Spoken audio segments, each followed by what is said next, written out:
हमारा मुगलों से कोई लेना देना नहीं, राज करने आए थे, आज उनका कोई नाम लेवा नहीं है, उनकी कब्रों पे 2 आदमी नहीं जाते, हम उनके मानने वाले हैं जिनकी कब्रों पे बादशाह भी आके झुकते हैं, हम गरीब नवाज के मानने वाले हैं। आपकी नजर में बाबर कैसे बादशाह थे?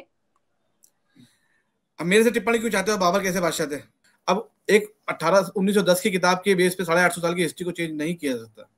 तो अब क्या कहना चाह रहे हैं, क्या जानबूझकर हिंदू मुसलमान किया जा रहा है? बिल्कुल, ये एक माहौल खराब करने का प्रयास किया जा रहा है, और ये जो महाशय जो काम कर रहे हैं, मैं समझता हूँ चीप पब्लिसिटी के लिए कर रहे हैं। तो आपको लगता है ये अजमेर शरीफ वाला मामला जो है ये पब्लिसिटी के लिए आगे बढ़ाया गया है? बिल्कुल पब्लिसिटी स्टंट है, कॉन्स्पिरेसी भी हो सकती है, बिल्कुल मैं नहीं कह सकता। Which kind of conspiracy? ये हिंदू चल रहा है देश में, हालात चल रहा है कि हर जगह माहौल खराब करो, हिंदू मुसलमान करो, ये यही है आजकल माहौल। बाबर ने जो किया, क्या इस देश का मुसलमान हर चीज का क्या हिसाब देगा? देखिए, मुसलमान मुगलों का अनुयायी नहीं है, मुसलमान मुगलों को नहीं मानता है। मैं आपको बहुत स्पष्ट कर दूं, जो लोग कहते थे बार बार मुगल यहाँ इस देश मुल्क में राज करने आए थे, हम तो गरीब नवाज के मानने वाले हैं। नमस्कार चिश्ती साहब, अजमेर शरीफ की दरगाह के नीचे भी अब मंदिर खोजा जाएगा, तैयारियां चल रही हैं, क्या कहना चाहते हैं आप? देखिए, एक न्याय प्रक्रिया के तहत अजमेर सिविल न्यायालय के अंदर एक वाद प्रस्तुत किया गया था हिंदू सेना के अध्यक्ष द्वारा, और उस वाद को माननीय न्यायालय ने सुनवाई हेतु निहित किया है, और एक न्यायिक प्रक्रिया है। न्यायिक प्रक्रिया के अंदर बोलना ज्यादा उचित नहीं है, और इसमें मैं कमेंट्स करूंगा भी नहीं। न्यायालय में वाद प्रस्तुत किया जाता है और सुनवाई भी होती है, न्यायालय पे वाद पेश भी किया जाता है, वाद खारिज भी होते हैं। लेकिन ये जो परिपाटी डाली जा रही है नहीं, कि आज का हर इंसान खड़ा हो रहा है, उठ के आ रहा है, और कभी किसी मस्जिद पे, कभी किसी दरगाह पे क्लेम किया जा रहा है मंदिर होने का, ये देश हित में नहीं है, समाज के हित में नहीं है, ये देश को गलत दिशा में ले जाने का काम किया जा रहा है। जिसको तो क्या अदालत में आपका कोई पक्ष लिया गया? देखिए, अभी जिन्होंने पार्टी बनाया है वो दरगाह कमेटी को बनाया है, जो अपने आप में एक गवर्नमेंट का विंग है, और माइनॉरिटी मिनिस्ट्री को बनाया, आर्कोलॉजिकल सर्वे ऑफ इंडिया को बनाया गया है।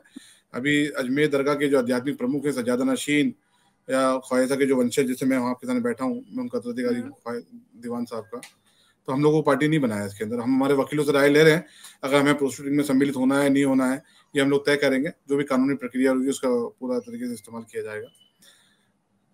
तो आप क्यों चाहते हैं कि आपको पार्टी बनाया जाए? आप अपने आप को नहीं, मैंने नहीं कहा मुझे पार्टी बनाओ, हम तो हमारे वकीलों से राय लेंगे कि भाई हमें इसमें सम्मिलित होना चाहिए नहीं होना चाहिए, जैसा वकील एडवाइस करेंगे उसको हम फॉलो करेंगे। नहीं, आप अपने आप को ख्वाजा मोइनुद्दीन चिश्ती के वंशज आप कहे जाते हैं, तो ऐसा मुझे इसको थोड़ा सा बताइएगा इसके बारे में। देखिए, अजमेर दरगाह में जो भी सज्जादा नशीन होता है, ऑफिस ऑफ सज्जादा नशीन is hereditary and governed by the rule of primogeniture, और सज्जादा नशीन has always being the descendant of the ख्वाजा साहब। तो हम लोग ख्वाजा के वंशज हैं, मैं मौजूदा सज्जादा नशीन जो है उनका उत्तराधिकारी हूँ, लेकिन हमें पार्टी नहीं बनाया, वो उनकी वजह है। लेकिन हम हमारे वकीलों से राय ले रहे हैं, जो हमारी स्ट्रेटेजी होगी लीगल उसको हम अडॉप्ट करेंगे।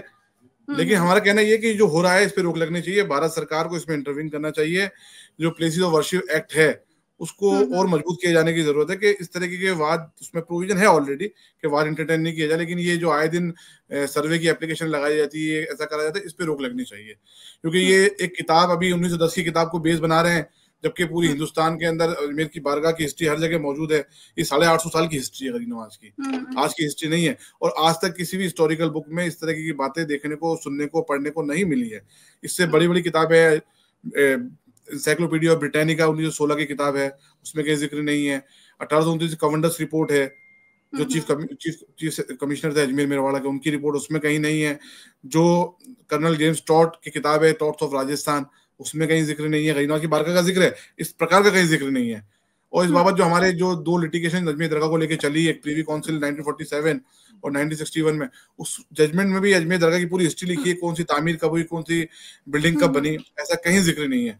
अब एक 1910 की किताब के बेस पे 850 साल की हिस्ट्री को चेंज नहीं किया जा सकता। तो अब क्या कहना चाह रहे हैं, क्या जानबूझकर हिंदू मुसलमान किया जा रहा है?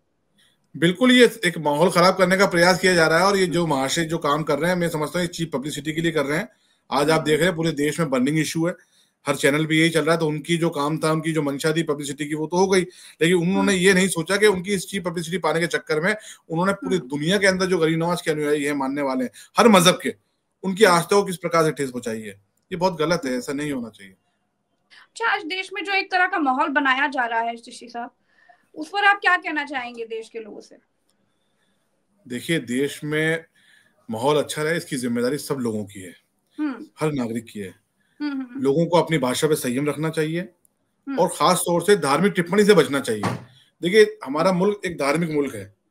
इस मुल्क के अंदर लोगों की धार्मिक आस्थाएं बहुत इंपॉर्टेंट सकती हैं। तो इसके अंदर यही है कि मेरा कहना कि लोगों की सबकी जिम्मेदारी बनती है, तमाम देशवासियों की, कि माहौल सही रहे, और जो लोग समाज कंटक हैं या समाज में इंतशार पैदा करने की बातें करते हैं या माहौल खराब करने की कोशिश करते हैं, उनको पहचानना चाहिए, उन लोगों को बाइकआउट करना चाहिए। ये बात मीडिया पे भी लागू होती है कि मीडिया भी ऐसे लोगों को हाईलाइट ना करे, क्योंकि लोग आजकल पब्लिसिटी के चक्कर में बयान देते हैं उल्टे सीधे।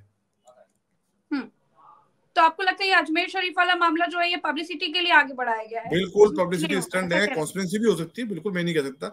Which kind of conspiracy? ये हिंदू चल रहा है देश में, हालात चल रहा है कि हर जगह माहौल खराब करो, हिंदू मुसलमान करो, ये यही है आजकल माहौल। तो इससे बचना चाहिए। हिंदुस्तान में तमाम नागरिकों को अपने आप को एकजुट रखना चाहिए। हिंदुस्तान की तरक्की के लिए भी जरूरी है, हिंदुस्तान की एकता के लिए भी जरूरी है। अच्छा, देश में 500 सालों तक मुगलों ने राज किया। जिस हिसाब आपको क्या लगता है कि बहुत सारे मंदिरों की जगह पे मस्जिद बनी होंगी, बहुत कुछ हुआ है, तो आपको क्या लगता है कि बाबर ने जो किया, क्या इस देश का मुसलमान हर चीज का क्या हिसाब देगा? देखिए, मुसलमान मुगलों का अनुयायी नहीं है। मुसलमान मुगलों को नहीं मानता है। मैं आपको बहुत स्पष्ट कर दूं, जो लोग कहते थे बार बार मुगल यहाँ इस देश मुल्क में राज करने आए थे। हम तो गरीब नवाज के मानने वाले हैं। गरीब नवाज इस मुल्क के लोगों का दिल जीतने आए थे। मैं आपके सामने ये कपड़े पहन के बैठा हूं ना, गरीब नवाज ने यहाँ कल्चर अडॉप्ट किया है। तो ये बार बार में जो इल्जाम लगाया जाता है कि मुगलों का, हमारा मुगलों से कोई लेना देना नहीं। राज करने आए थे, आज उनका कोई नाम लेवा नहीं है। उनकी कब्रों पे 2 आदमी नहीं जाते। हम उनके मानने वाले हैं जिनकी कब्रों पे बादशाह भी आगे झुकते हैं। हम गरीब नवाज के मानने वाले हैं, हम सूफियों के मानने वाले हैं, औलिया कराम के मानने वाले हैं, जो सिर्फ मोहब्बत अमन की बात करते थे, जो भूखे को खाना खिलाने की बात करते हैं, जो एक दूसरे से मिलजुल के रहने की बात करते हैं। इसलिए हिंदुस्तान के मुसलमानों को मुगलों से ना जोड़ के जाए। ना तो हम मुगलों के वंशज हैं, ना हमारा मुगलों से कोई लेना देना है, ना ही हिंदुस्तान का मुसलमान मुगलों को अपना आइडियल मानता है। अच्छा, आपकी नजर में बाबर कैसे बादशाह थे? अब मेरे से टिप्पणी क्यों चाहते हो, बाबर कैसे बादशाह थे? मैं बस एक बार जानना चाहती हूँ कि सवाल बहुत सारे उठते थे। मुगलों की अय्याशी किसी से छुपी हुई नहीं है। मुगलों की अय्याशी किसी से छुपी हुई नहीं, इतिहास में मौजूद है सबके बारे में। मुगल आए 1526 में। मैं जिनका वंशज हूँ, ख्वाजा मोइन चिश्ती रहमतुल्लाह 1195 में हिंदुस्तान में आए। अच्छा, तो हम मुगलों से 400 साल 500 साल पहले के आए हैं। बिल्कुल ठीक बात है। अब चलते चलते चिश्ती साहब, संभल में जो कुछ हुआ वहां पर तमाम मुसलमानों को क्या आप संदेश देना चाहते हैं और इस देश के तमाम नागरिकों मैं को? तो देखिए, संभल में जो कुछ भी हुआ बहुत दुखद है, बहुत अफसोस है हमें उसका। जाहिर सी बात है, वो भी यही नतीजा, किसी ने जनाब ने जाके एप्लीकेशन लगा दी सर्वे के लिए। देखिए, न्याय प्रक्रिया है, लेकिन abusing the process of law नहीं होना चाहिए, कानून का बेजा इस्तेमाल नहीं होना चाहिए। क्या हुआ नतीजा? 5 बच्चे शहीद हुए। देखिए, उन माँ बाप का क्या जिनके बच्चे चले गए। इसलिए शांति बनाए रखें, सब्र से काम लें, और कानून है देश में, कानून के हिसाब से हम लोग काम करें, कानून को अपने हाथ में ना ले कोई भी। अच्छा, मैं आई हूँ अजमेर शरीफ दरगाह चिश्ती साहब, कई बार आ चुकी हूँ। वहां पर एक धागा बांधा जाता है हाथ में, लाल रंग का या कई कई काले रंग का भी, और भगवे रंग की चादर भी चढ़ाई जाती है। तमाम हिंदू अनुयायी भी आते हैं वहां पर दर्शन करने के लिए या मन्नतों के लिए।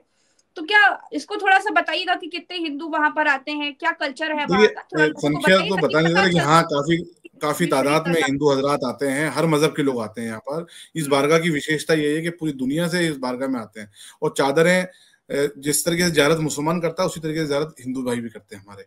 और इस बारगाह में पॉलिटिकल लोगों की भी चादर आती है, प्राइम मिनिस्टर की चादर आती है, RSS की तरफ से इंद्रेश जी चादर भेजते हैं, हमने बाला साहब ठाकरे के उनके बेटे भेजते हैं चादर यहाँ पर। रुकिएगा, मैं आपको टोक रही हूँ। क्या बोला आपने? RSS से कौन चादर भेजते हैं? इंद्रेश जी चादर भेजते हैं, हर साल चादर आती है उनकी उर्स के अंदर। बिल्कुल चादर आती है सबकी।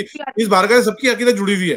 तमाम राजा जितने गुजरे हैं 1200 साल के अंदर, सबकी, जैसे मराठा भी है, राजपूत भी हैं, तमाम राजाओं की यहाँ पर अकीदत के लोग यहाँ चादर चढ़ाने आते हैं, तमाम हिंदू अनुयायी आते हैं। आप बता रहे महाराष्ट्र से तमाम मराठा लोग भी वहां से चादर भेजते हैं दरगाह के लिए। तो फिर क्या ये अचानक से क्या हो गया जो कि अब अजमेर शरीफ के भीतर भी कहाँ मंदिर है ये खोजा जाए? कहा जा रहा है कि शिव मंदिर के खंडहर के ऊपर ये दरगाह बनाई गई है।